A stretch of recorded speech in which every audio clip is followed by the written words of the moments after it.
In the buzz, how to protect your finances, or how do you protect your financial assets if you're being sued for a fatal car crash you're accused of causing?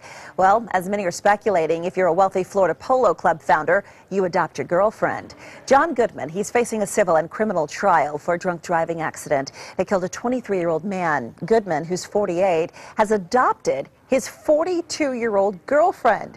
He has a number of trust funds set up for his biological children, which they can't touch until they're 35. Well, since his new daughter/girlfriend is 42, she's now a one-third beneficiary in the trust, giving her and Goodman access to that money. The court had previously ruled the assets owned by Goodman's children could not be considered part of his net worth in assessing punitive damages in the civil claim. Well, the victim's family is hoping this latest stunt is a game changer. What is your take on this? This is such a bizarre story. Is this a big sign of a flaw in Florida's adoption process? What should happen here? And we have James Von Prague here. Wow. You know him, well-known spiritual medium. How are you?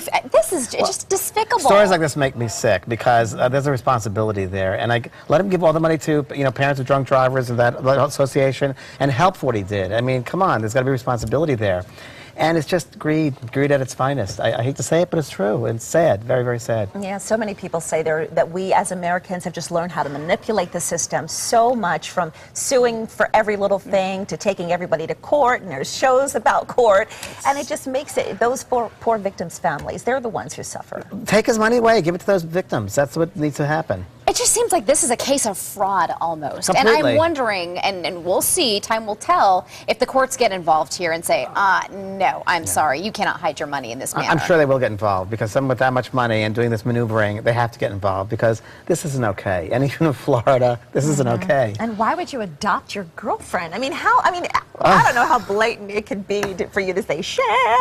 Yeah. I thought talking to the dead was weird. Let me tell you something. It's not compared to stuff like this. This trumps it. This definitely trumps a lot of this. All right, Stephen Finders writes on Facebook, well, if he gets away with this stunt, I hope she is a gold digger and dips out with his 1/3 of his assets. Yeah, Heidi Lukenga says, money won't bring their son back and doesn't bring happiness either. And John Goodman is a weasel. I wonder if the state could file some kind of incest charges against him.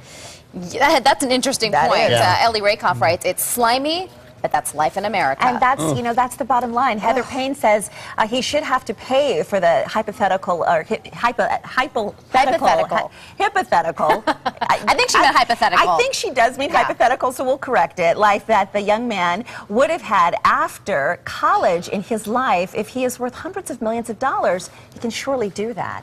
And that's what you're saying. Exactly. Give the money to MAD or some of these organizations out there that do nothing but stump or give me an hour in a room with this man and let me bring through that boy that passed, and then we'll see how he changes his mind very quickly. It's just really unfortunate. And police are saying, not only was this a drunk driving accident, he walked away afterwards. Oh, wow. He left the scene of the crime.